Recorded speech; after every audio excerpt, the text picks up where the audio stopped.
Welcome to Fishing for Torah with me, Lilyfish.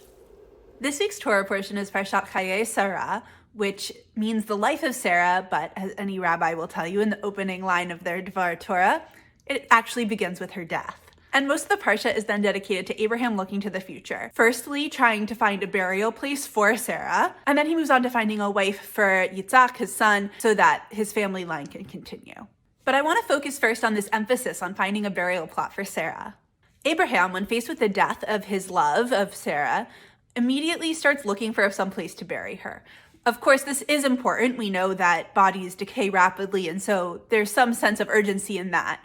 But something that's really interesting about this is that Abraham's really dedicated to having bought the land. He finds a cave, Mashpelach, and the owner of the cave, Ephron the Hittite, says, you can have it. I'm giving it to you. And Abraham says no. He says, I don't want you to give me the land. I have to pay for it. This is going to be the new homeland for this Jewish people, this people that God has promised me. And that homeland is going to define my legacy. It's going to define my family for generations and generations. Burial in your ancestral homeland ensured the continuation of your family line. It's important because a biblical identity is based on a collectivistic understanding of identity and of selfhood. And if we're understanding ourselves as part of this long line of people, then it makes sense that Abraham's next concern is figuring out how he's going to continue that line and how Isaac is going to continue that line.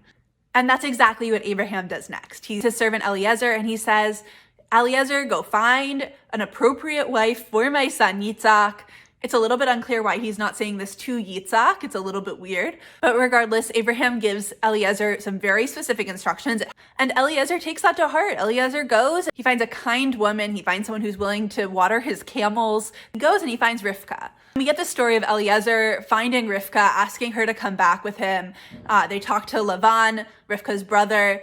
And ultimately, it comes down to Rivka's decision that she wants to go with Eliezer and go and marry Isaac. And the parsha ends with this really beautiful scene. Isaac is out in the field praying. This is what the rabbis later say is the first mincha service. And Isaac is praying. He sees Rivka coming towards him with Eliezer, and he falls in love instantly, and they go back to his mother's tent. And that is how he finds comfort in the loss of his mother, is through this new relationship with his wife, with Rivka, and in his mother's tent, where they are able to start that legacy of popping out some more babies to become the Jewish people. Shabbat Shalom, and tune in next week for more Fishing for Torah.